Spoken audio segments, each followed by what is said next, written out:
The dog tag was still warm. That detail matters. Remember it. Sergeant First Class Raymond Kowalski, 34th Armored Regiment, 4th Armored Division, picked it up from the mud outside Aricourt, France on the morning of September 19, 1944. And the metal was warm because the man who'd worn it had been dead for less than 4 minutes. Private First Class Dennis Ochoa, 19 years old, from Laredo, Texas, had been the first American soldier to die in what German commanders had already decided would be a minor action. A brief, efficient repulse of what they privately called die amateur.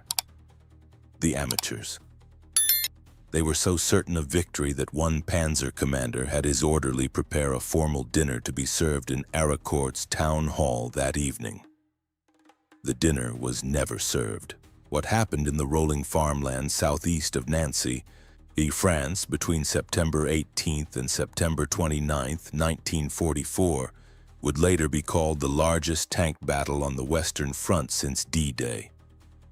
The Germans committed over 400 armored vehicles and some of the most battle-hardened panzer crews in the Wehrmacht. The Americans who stopped them, who didn't just stop them but destroyed them, were green tankers, many of whom had never fired a shot in combat before that week. So here is the question that should keep you watching.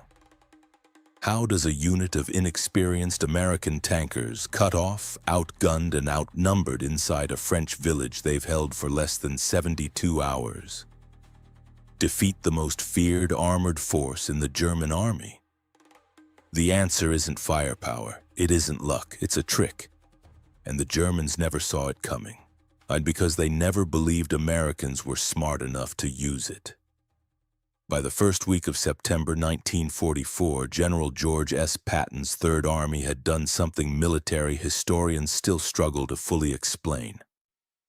In a single month, his forces had torn across 400 miles of French countryside, liberating town after town, consuming fuel at a rate that defied every logistical model the army had built.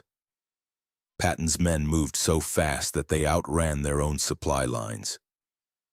By September 10th, the Third Army had effectively been halted, not by German resistance, but by empty fuel tanks. This was the strategic trap that the Germans believed would save them. Field Marshal Walter Model, commanding Army Group B, understood the opportunity immediately. Patton's advance had created an enormous, ill-exposed salient, a bulge of American-held territory jutting eastward, with flanks that were thin, stretched, and vulnerable. The industrial city of Nancy had just fallen to the Americans on September 15th. But the ground to the east, a plateau of open farmland near the village of Aricourt, was not yet secured. It sat at the junction of roads that connected to Lunéville, Sarrebourg, and the Moselle River. Roads that any further American advance into Germany would depend upon absolutely. If the Germans could take Aricourt, they could cut the main axis of Patton's advance. If they could hold it, they could buy time for the Siegfried Line to be reinforced. And they had the tool to do it. The 5th Panzer Army, just reconstituted, equipped with new Panther tanks fresh from German factories, and commanded by General Hasso von Manteuffel, one of the most gifted armored commanders in the Wehrmacht. Von Manteuffel looked at his intelligence reports and allowed himself a rare moment of confidence. The unit holding the ground around Aricourt was Combat Command A of the 4th Armored Division. They had 66 operational M4 Sherman tanks. His Panthers outgunned the Shermans at almost every relevant range. His crews were veterans, and the Americans, as his intelligence officers repeatedly assured him, had no real combat experience with massed armor. On September 17, 1944, von Manteuffel recorded in his personal diary, "The Americans have blundered into a position they cannot hold. They are courageous enough, but courage without experience is simply a faster way to die." He was wrong on every count that mattered, but he would not understand that for 11 days. The man who would prove him wrong was Captain Leroy Anderson, 37 years old, from Duluth, Minnesota, commanding officer of C Company, 37th Tank Battalion, 4th Armored Division. Anderson was not a man who fit Hollywood's idea of a tank commander. He was thick-necked and slow-spoken, the kind of officer who listened more than he talked, who studied terrain maps so long his sergeants joked that he was trying to memorize France. He'd been a civil engineer before the war, and he thought about ground the way engineers think about it. Structurally, in terms of load, flow, and failure points. He had a photograph tucked inside his helmet liner. His daughter, Carol Ann, age 4, standing in front of their Duluth house in a winter coat 2 sizes too big. And he'd been overseas 17 months and hadn't seen her in 14 of them. Around him, he had men he trusted. Sergeant Raymond Kowalski, his senior NCO, a former steel worker from Pittsburgh, 31 years old, a man of almost supernatural mechanical intuition who could diagnose an engine problem by sound the way a doctor diagnoses illness. Corporal James Tran, 22, from San Jose, California, the best gunner in the company, capable of acquiring a target at 900 meters from a moving tank, a skill so rare it had been documented in his performance review. And Private First Class Dennis Ochoa, the youngest, the one who'd only just stopped being nervous enough to talk during patrols. On September 17th, Anderson received his orders from Colonel Creighton Abrams. Yes, that Abrams, the man Patton personally called the champion of all tank soldiers, the future Army Chief of Staff, whose name would one day be given to the tank that replaced the Sherman entirely. The orders were direct: hold the high ground southeast of Aracourt. Intelligence reports indicated the nearest German armored concentration was at least 40 kilometers to the northeast, near Lunéville. The sector was described as, quote, lightly screened by reconnaissance elements. Anderson was to advance, establish observation posts, and secure the road junction by September 19th. Anderson studied the map, then he studied it again. He called Kowalski over. "What do you see?" he asked. Kowalski ran a finger along a valley running southwest of the village. "Dead ground," he said, "and you could hide a regiment in there and nobody looking at a map would know." Anderson looked at the valley, looked at the intelligence report, looked at the valley again. "Take extra ammunition," he told his company that evening. "All of it. Everything you can carry." No one told him why. But he knew. And what he knew. The flaw in the plan that headquarters hadn't caught, the valley full of dead ground that no aerial photograph had covered in the past 72 hours, was about to matter more than anything else in the battle. In his command bunker near Lunéville, General von Manteuffel briefed his panzer commanders on the evening of September 17th. The 113th Panzer Brigade, under Colonel Franz Becke, would lead the advance. The attack would begin at dawn on September 19th in fog. Either the Americans would not expect armor in such visibility. They would be overrun before they understood what was happening.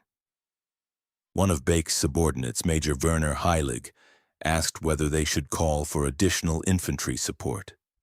Becke shook his head. "Against Shermans, against these Americans, we are bringing Panthers. It will be enough." He was already wrong. He didn't know it yet.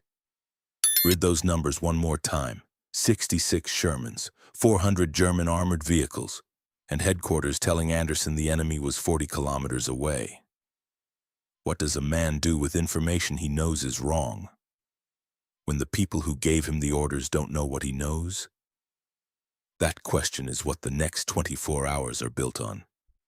Dawn on September 19th, 1944, arrived wrapped in dense fog, and the kind of fog that doesn't just limit visibility, it changes sound. It makes the rumble of tank engines seem to come from everywhere and nowhere at once. It makes distances meaningless. It turns the familiar French countryside, the vine-strewn hillsides and muddy farm tracks southeast of Aracourt, into a gray, featureless plain where the next few meters are all that exist. Anderson's C Company moved out at 05:45 hours.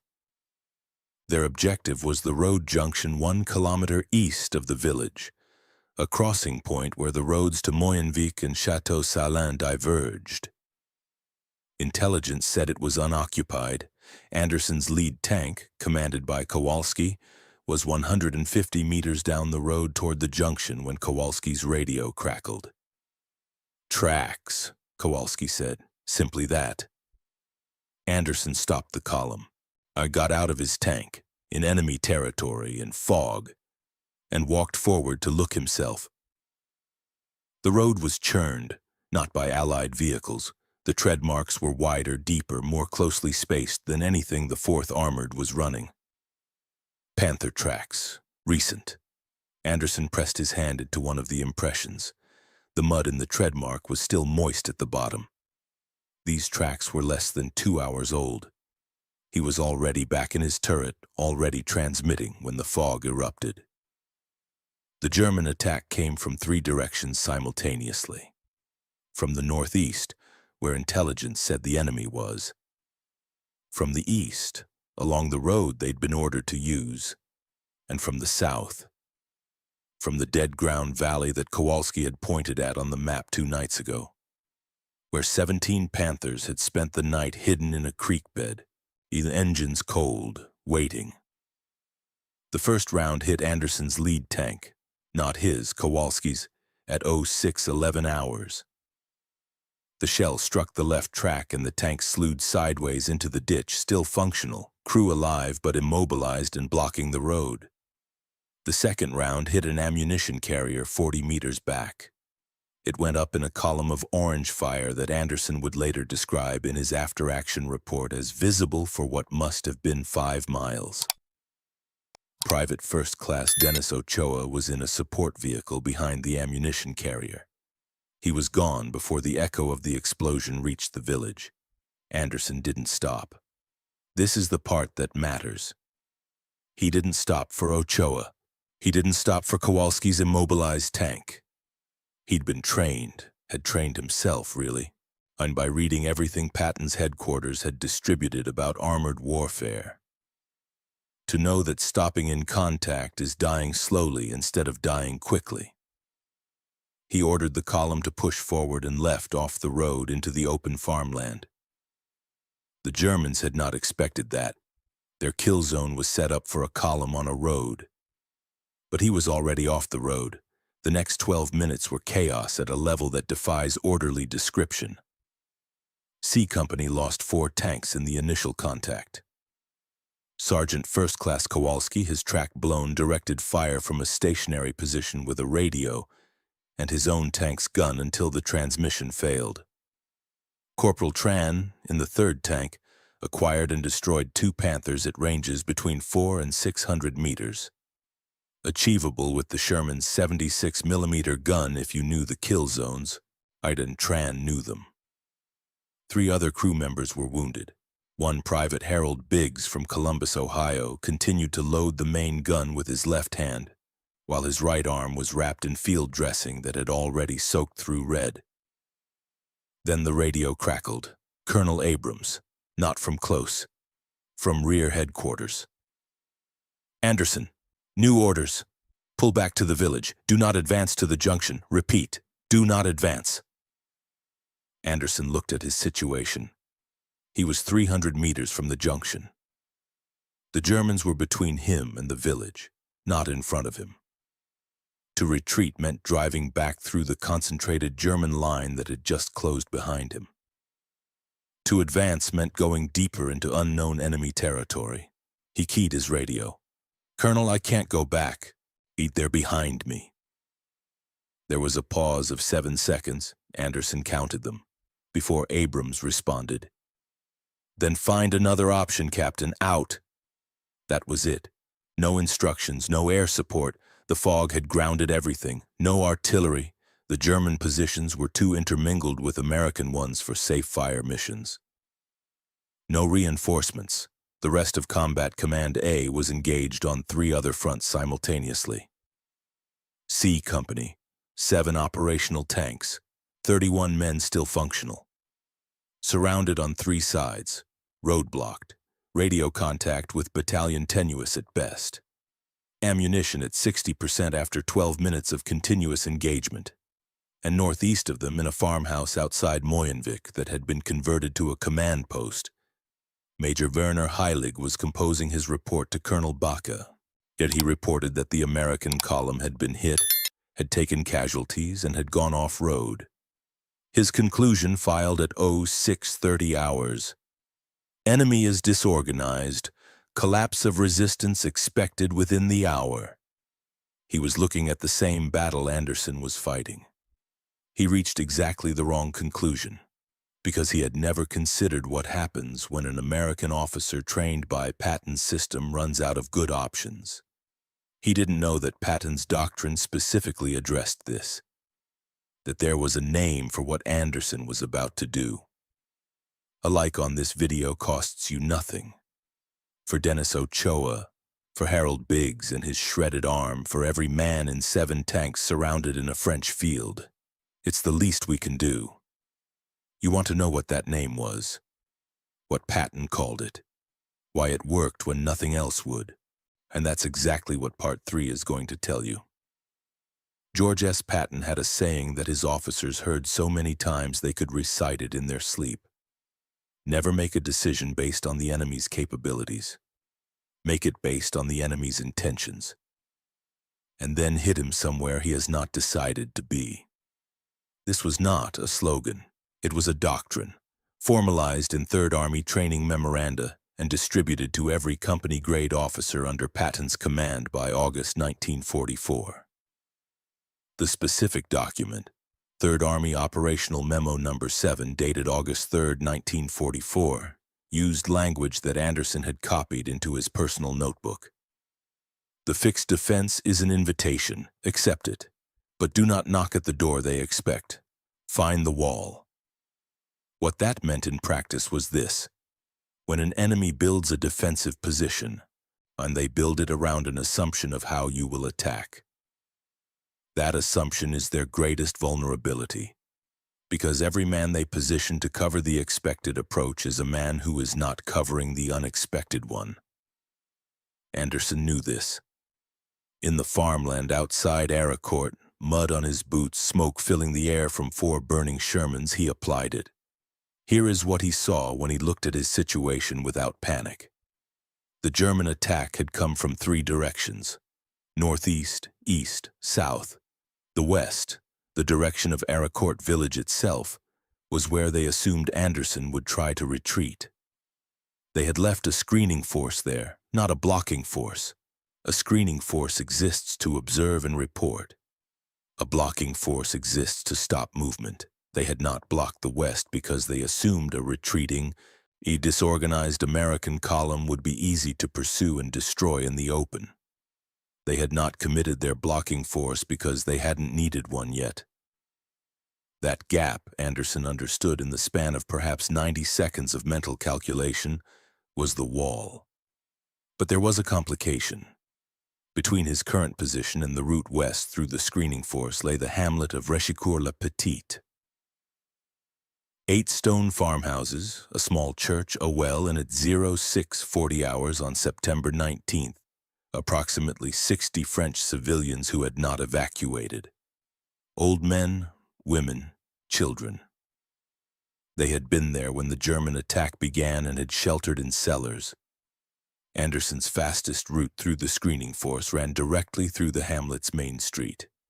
He had 31 men and 7 tanks.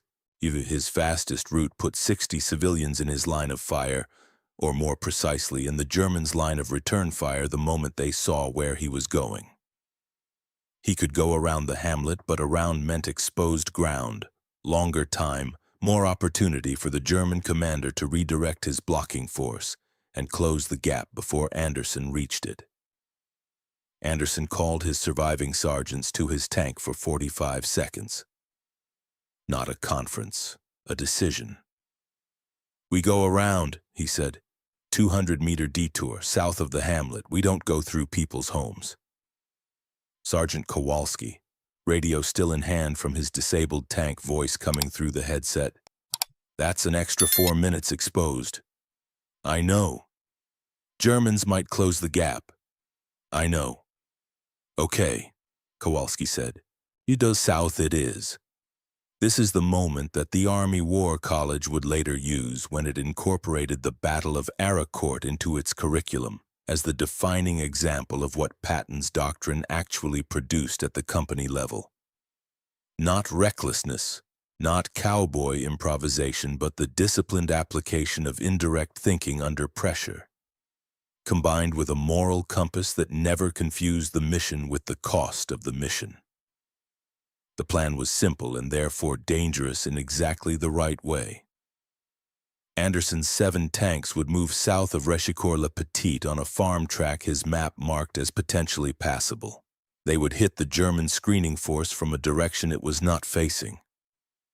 They would move at maximum speed, suppress rather than destroy, and push through to the western edge of the German encirclement before the main panzer force could reorient. And they would do it in fog that was already beginning, slowly, too slowly, to thin. If this story has reached you, if Anderson's 45-second decision has told you something true about what leadership looks like when it costs something, this channel needs your subscription to keep building stories like it. Subscribe. It takes 3 seconds. It means these stories keep getting made. 7 tanks, 61 civilians safe in their cellars, a farm track that may or may not hold a tank's weight, and the fog burning off. This is where it gets bad before it gets resolved. 0652 hours. Anderson's column moved south, farm track, soft ground, and the lead tank, Corporal Trans, left ruts 18 inches deep with every yard it covered. The second tank followed in the same ruts and went deeper. By the time the third tank crossed the worst section, the track was a muddy canal. Still passable, barely. The fog was thinning from the east where the sun was fighting through. To the northeast, Anderson could hear the German main force. The sound of Panther engines has a specific pitch, higher and more regular than the Sherman's, and by now every surviving member of C Company could identify it by ear. The Germans had not yet understood what Anderson was doing. Their radio traffic, monitored by a signals unit attached to battalion headquarters, showed the 113th Panzer Brigade commander reporting to von Manteuffel at 0658 hours that the American column was, quote, attempting to reform under cover of the village area, meaning they thought Anderson had retreated into Rechicourt-le-Petit. He had gone around it, and they didn't know. 4 minutes, that was the gift. The German screening force, 2 half-tracks and a single Panzer IV positioned on the western road, was watching the road. Not the farm track, not the muddy southern approach. The road. Trans tank came out of the farm track at 0701 hours and put its first round through the lead half-track at a range of 220 meters. Before the German crew had completed their turn toward the sound of his engine, Anderson was already transmitting, "Go! Go! Go!" What followed was 11 minutes that Corporal Tran later described in a letter to his mother, written from a field hospital in Nancy, dated September 30th, 1944. "Mom, I don't know how to write what that 11 minutes was like. You aim and fire and aim and fire, and there's no time to think about what you're hitting. You just acquire and trigger, and the whole time you're thinking, don't stop moving. If you stop moving, you're dead. And the captain's voice is on the radio saying, push, push, push, and you push." The German screening force had 3 vehicles and 14 men. After 90 seconds of contact, it had 1 vehicle, the Panzer IV, which backed off the road and into a tree line, and 7 men, several of whom were already withdrawing on foot. Anderson didn't pursue. He didn't have the ammunition or the men to clear a tree line. He pushed west. 706 hours. 6 of Anderson's 7 tanks were through the gap. The 7th, commanded by Sergeant Willis Grant, 28 from Birmingham, in Alabama, through a track on the farm road, 40 meters short of the western edge. Grant's crew had 60 seconds, maybe 90, before the German main force understood the gap and closed it. Anderson made the call. "Grant, disable your gun and get your crew moving, now." Grant later in his after-action statement, "The captain didn't leave us. Let me be clear about that. He left the tank because the tank was already lost. He sent his command vehicle back 30 meters to pick up my crew and fit 5 extra men into a tank that seats 4. We were on top of each other like sardines. I was half out the loader's hatch. But we moved. 6 tanks, 31 men crammed into them. Moving west. Behind them, the gap was closing. At 0709 hours, the German 113th Panzer Brigade's operational log records. American column not in village area. My position unknown. Searching. They were searching in the wrong direction for 4 minutes and 17 seconds. It doesn't sound like much. It was everything. Anderson reached the main Aracourt Road at 0713 hours. He now had a problem that was better than the problem he'd had 20 minutes ago, but was still very much a problem. He was west of the German encirclement with 6 tanks, 31 men, ammunition at 38%, 1 seriously wounded crew member, Private Biggs, whose arm had stopped bleeding only because his field dressing had dried to the wound, and a German armored force that now numbered, per the radio traffic battalion had been monitoring. Over 40 vehicles actively maneuvering in his operational area. He was not out. He was differently surrounded. He called Colonel Abrams at 0715. "Colonel, I'm west of the junction. I have 6 tanks. I need you to listen to what I'm about to tell you because I'm only going to say it once and then I'm going to go do it whether you approve or not." There is no documented record of Abrams's response to this specific statement.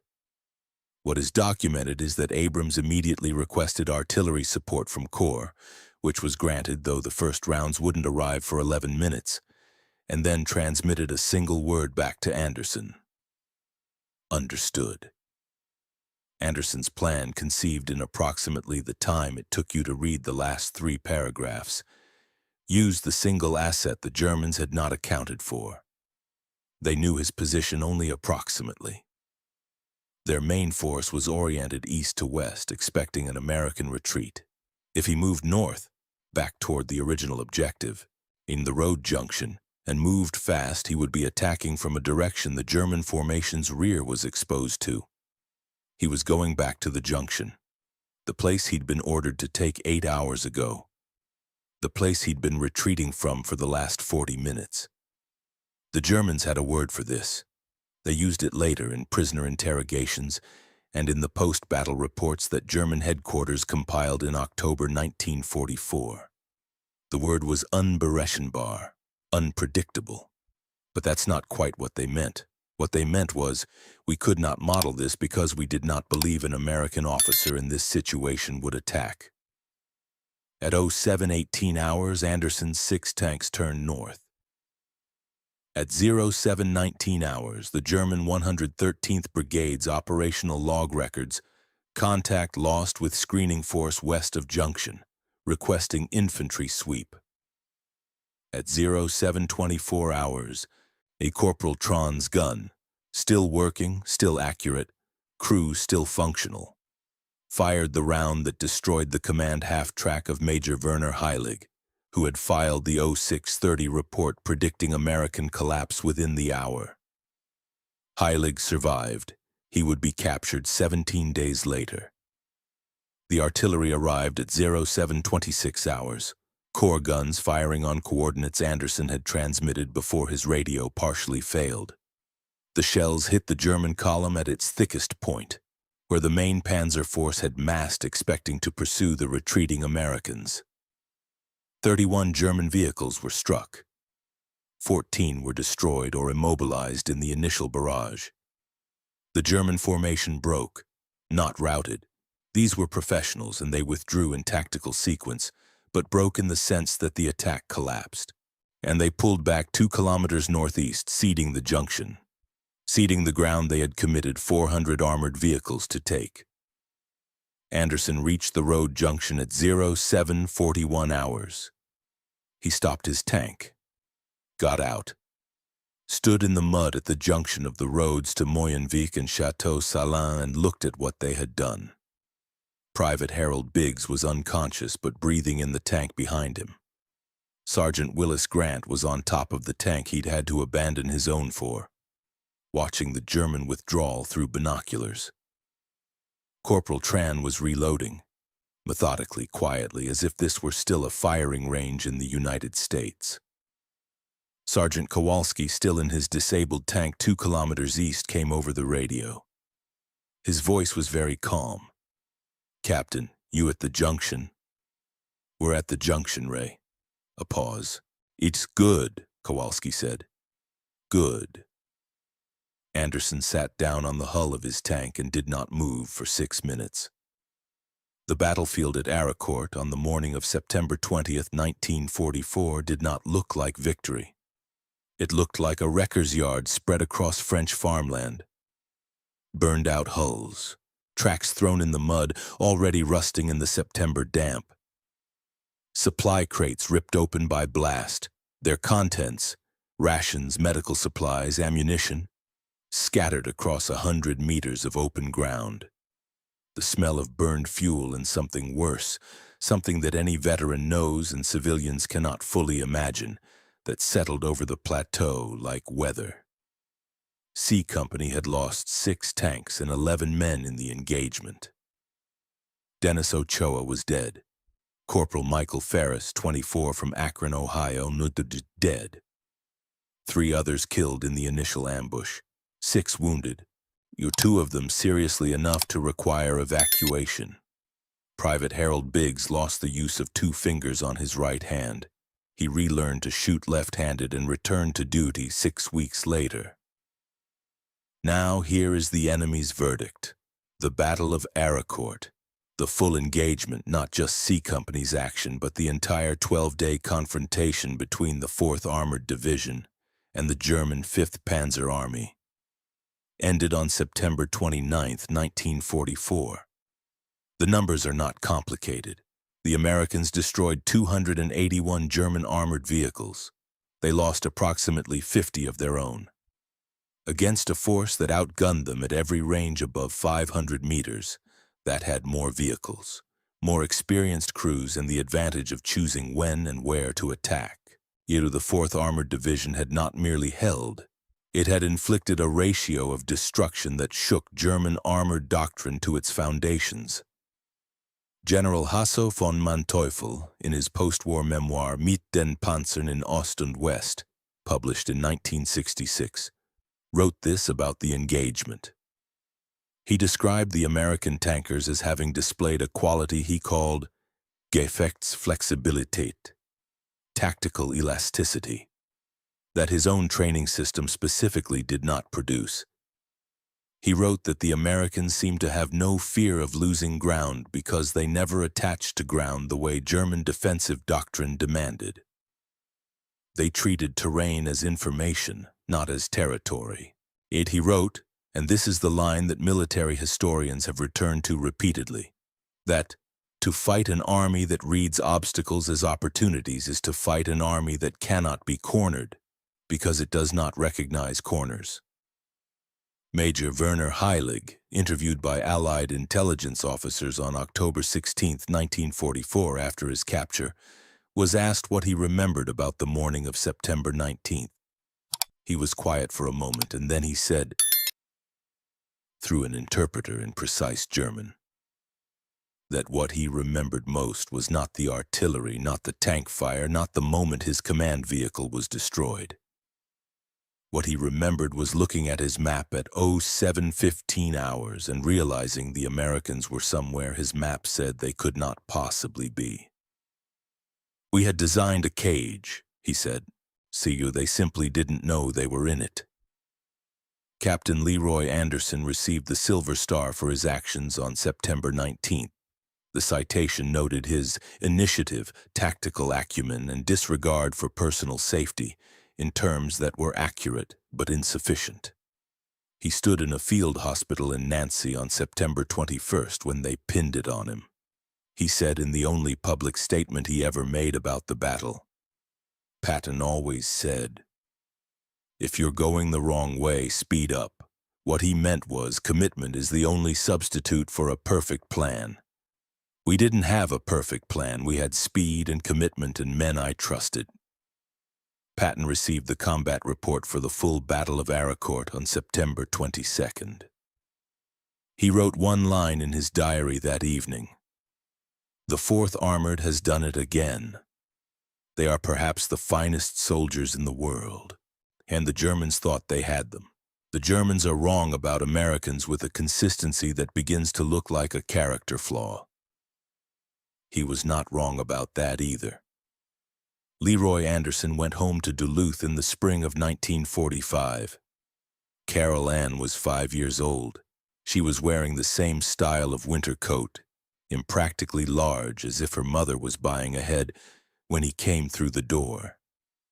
He picked her up and held her and did not put her down for a long time. He never wrote a memoir. He returned to civil engineering. He designed road intersections and highway bridges for the Minnesota Department of Transportation for 22 years. His colleagues said he had an unusual talent for finding the indirect route, the solution that looked wrong on the initial plan but proved correct under the pressure of implementation. He died in 1987. He is buried in Duluth. The road junction at Aracourt still exists. If you pull up the satellite view today, the junction of the D955 and D914 east of the village, you are looking at ground that was held by 6 American tanks and 31 men on the morning of September 19, 1944, against everything the Wehrmacht's armored doctrine could bring to bear. It doesn't look like much. Just roads meeting in a French field. That's usually how it is with the places where something real happened. If your father, grandfather, or great-grandfather served in Patton's 3rd Army, the 4th Armored, the 37th Tank Battalion, any unit that rolled across France in the autumn of 1944, I want to hear about it in the comments. What unit? What campaign? Where did they end up? Those stories live in family memory and nowhere else, and don't let them stay there. The lesson of Aracourt is not that Americans are invincible. It is that a doctrine built on flexibility defeats a doctrine built on certainty. Every time, in every era, on every kind of battlefield. An obstacle is data. A problem is information. A cage only works if the man inside believes he's caged. Anderson didn't believe it. And that made all the difference.